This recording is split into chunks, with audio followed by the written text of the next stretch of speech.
Well, hello, everyone, and welcome to the college football version of Prolon. Going to take a look at the 2015 Big 12 Football Conference.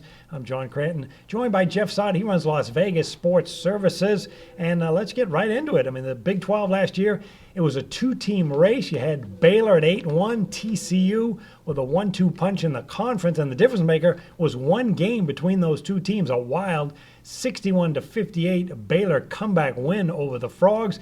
When the season ended, they were the top two scoring teams in the nation.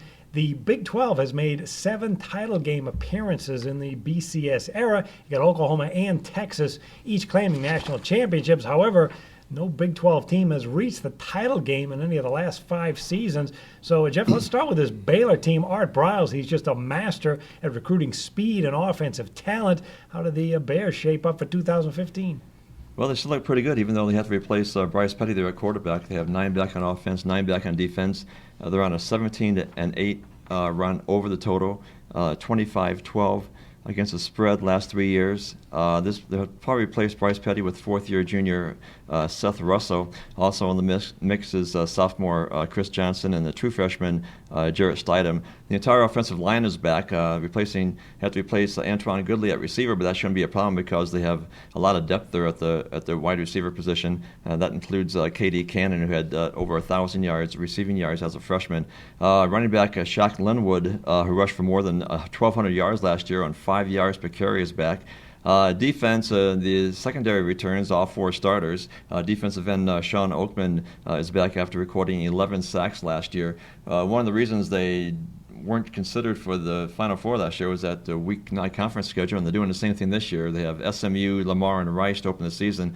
They're 11-0 against the spread against SMU. This goes back a couple of decades, but that's one thing to consider. Different story in the conference, though. They have 5 road games, including Kansas State, Oklahoma State, and TCU. At home, they have a big revenge game against West Virginia, and they also get at home Iowa State, Oklahoma, and Texas. So the schedule, they'll probably start out 3-0, but that conference schedule would cause me to think they'll lose 3 more games in the conference. I'll go with a 9-3 record for Baylor this year, John. Okay, taking a little bit of a step back. Well, that's kind of what Las Vegas is saying, too, because I got to look at who's going to win the national title. And out of the Big 12, you got TCU at 8-1. They're the favorites, and then Baylor and Oklahoma are roughly 18-1. I'll take a look at this TCU team off for just a monster season. 12 wins, 1 loss, 8-1 in the Big 12, 11-2 against the spread, and hopes are really high for Coach Gary Patterson's team. Last year, that only loss we mentioned was that squeaker to Baylor in a wild one, but look, he's got 10 starters back on offense,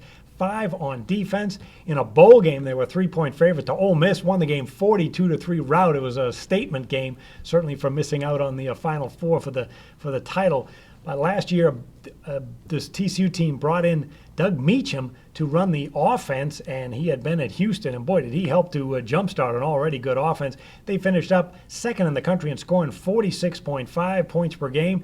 They had over 200 yards rushing, and they were 7th in the country in passing with over 326 yards per game. Tremendous balance, and you got 10 starters back, starting with senior quarterback Trevon Boykin, 33 touchdowns, 10 interceptions, just over 3,900 yards passing. He's not alone. You got Aaron Green, a senior running back, who had 922 yards. Boykin himself ran 707 yards. That's second on the team. And then the skill positions at wide receiver, a terrific 6'4 senior Josh Doxson had over 1,000 yards receiving. Senior wide receiver Colby Listenby is back. 4 starters back on the offensive line. This was an offense that ranked 4th in the nation in yards, so this is going to be a powerhouse attack again.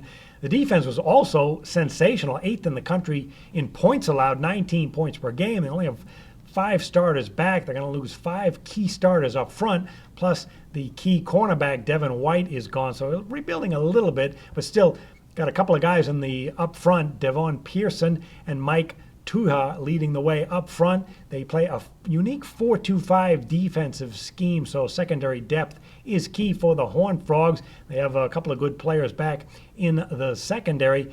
And then the schedule is a bit of a challenge, too. They're going to have 6 road games, and 4 of those road games are very tough. Here's all 6 of them: at Minnesota, at Texas Tech, at Kansas State, at Iowa State, and then at both Oklahoma schools. They do get Baylor at home in the finale. And if you like to play teams that are really good at home, TCU has been incredible. both straight up and against the number, 43-7 straight up at home, 31-19 against the spread at home. So this team looks like a 10-11 win team. Certainly Vegas is saying they are the best team in the Big 12. All right, Jeff, Oklahoma, they were supposed to be the powerhouse in the Big 12 a year ago, national title contender, but they flopped again. So what's up with the Sooners for this year? Yeah, that's the way it's been the last few years. Every year they appear to be national title contenders, and they kind of fall on their face and have an average season. They returned 7 on offense, 6 on defense. Last year, 8-5 straight up, 5-4 in the conference, 5-8 against the spread. They have a new offensive coordinator, 31-year-old Lincoln Riley from East Carolina. That's a high-powered offense they had there at East Carolina, so that should fit in well here in the Big 12. Quarterback situation is up in the air right now. Junior quarterback Trevor Knight did not have a great season. The Sooners were 85th in passing in the country. Knight had 14 TDs, 12 interceptions, completed 57% of his passes. Baker Mayfield, who transferred from Texas Tech, will get a chance here. He had 12 TDs, 9 picks, more than 2,300 yards for Texas Tech back in 2013. Also, they returned sophomore running back Samaje Perine. He had that monster game against Kansas, 427 yards. It was a record-breaking game, 427 yards, 34 carries, 12.6 yards per carry. He averaged 6.5 yards per carry for the season. And also, they have another explosive running back, sophomore Alex Ross. He also had 2 kickoff returns of touchdowns last year. They do lose 4 on the offensive line. At wide receiver, Sterling Shepard's back. He had 970 yards receiving last year, but not a lot of experience in the rest of the receiving corps. Sooners allowed 25.9 points a game last year. That was 56th in the country, and although that's pretty good by Big 12 standards. Linebacking core returns intact. Defensive front still has junior Matt Romar and senior Charles Tapper. The entire secondary is back, but last year the Sooners allowed 50 plays of 20 yards or more. They have to improve on that. The schedule, they open home against Akron, and then they go to Tennessee, then back home against Tulsa. At home they get West Virginia, Texas Tech, Iowa State, TCU. They have some tough road games here, Kansas State, Baylor, and Oklahoma State. They're not going to be national title contenders, but they could be a little bit better than last year. I'll go with a 9-3 season for Oklahoma, John. Okay, I'm going to take a look at the Texas Longhorns. They were in their first season under Charlie Strong last year, and it was an unusual season and a tough one. Problems on offense because of personnel shifts and suspensions early on, and they did make a bowl though with a 6-7 record, 7-6 against the spread. But in that bowl game, Arkansas just crushed them 31-7, and that kind of summed up their season. The defense was the story, being above average, but the offense just couldn't get anything going. For 2015, the Longhorns have 9 starters back on offense, 5th on defense. The offense was terrible, 21.4 points per game. That was 109th in the nation. They were below 90th in rushing and passing. Now, they do have a couple of quarterbacks to look at. Junior quarterback Tyrone Swoopes is back, but he really was erratic and not that productive. 13 touchdowns, 11 interceptions. A guy I think to keep a look at would be the freshman Kay Loxley. Now, he's a 4-star recruit, and he flipped from Florida State to Texas. So with the offensive problems they had, I wouldn't be surprised to see this kid either be the starter or at least some point in mid-season take over.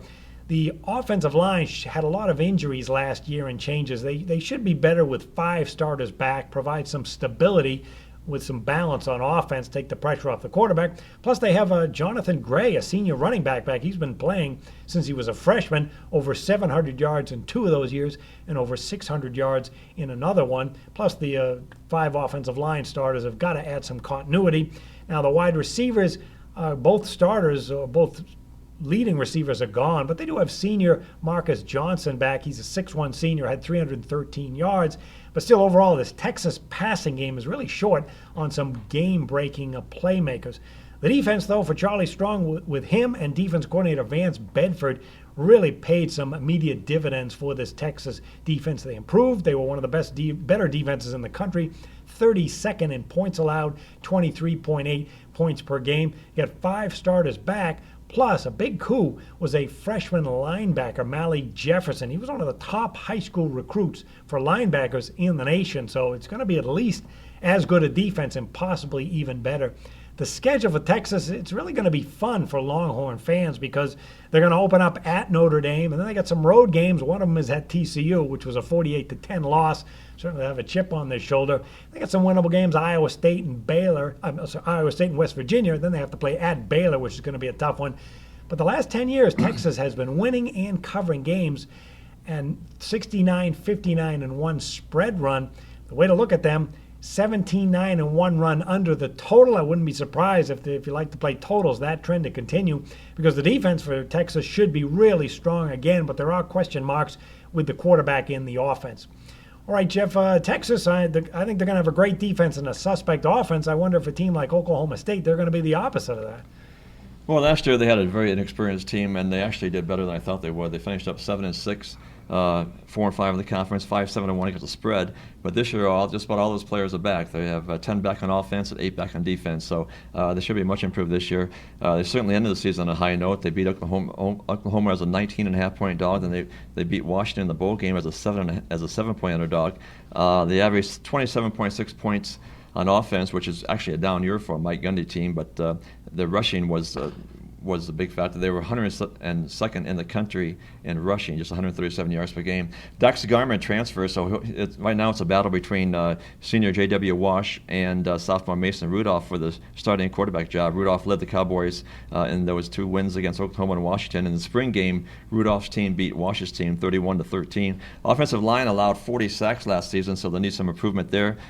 Junior Rennie Chow was the top running back coming back, but he only had 294 yards last year, 3.8 yards per carry.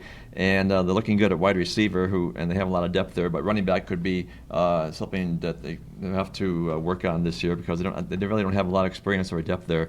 Defense, they went from 21st in points allowed in 2013 to 94th last year. Hopefully those 8 defensive starters back were that experience that they had last year will help them there. The schedule, last year they had open against Florida State. Obviously, you can't get much more difficult than that. This year they open again, but it's at Central Michigan. And then they come home and play Central Arkansas and then Texas San Antonio. So their non-conference schedule looks like a 3-0 right there.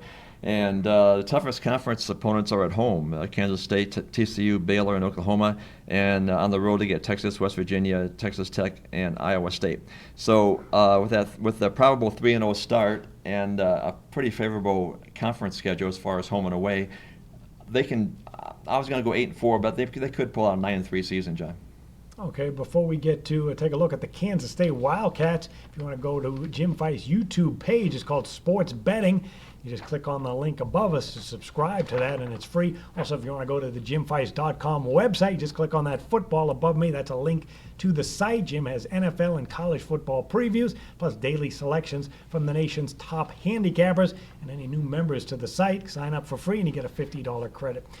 All right, let's tell you about some offers that we have coming up for the football season. Jeff Saad runs Las Vegas Sports Services, and you've got a September NFL special where you're going to get all 4 weeks of the NFL preseason, and that's for video viewers only. How's that work, Jeff? Right. As a lot of handicappers will tell you, preseason NFL is probably sometimes easier to win than the regular season. It's just if you have enough information and you look at all the trends, sometimes you can make a lot of money in preseason. So I'm going to give you the entire month of the preseason, all 4 weeks, only $19. Just call the number on your screen. You get all the 5-star plays in the NFL preseason all the way through the month of August and all the way through the preseason. Just $19. Call the number on your screen, and you get it for just $19.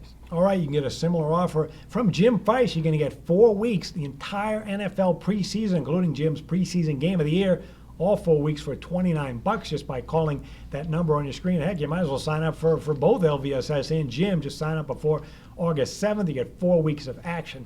All right, make sure you check out YouTube plus jimfeist.com for more pro-line, college football, and NFL previews. Good luck with the games, everyone, and we'll see you next week with another edition of Pro Line.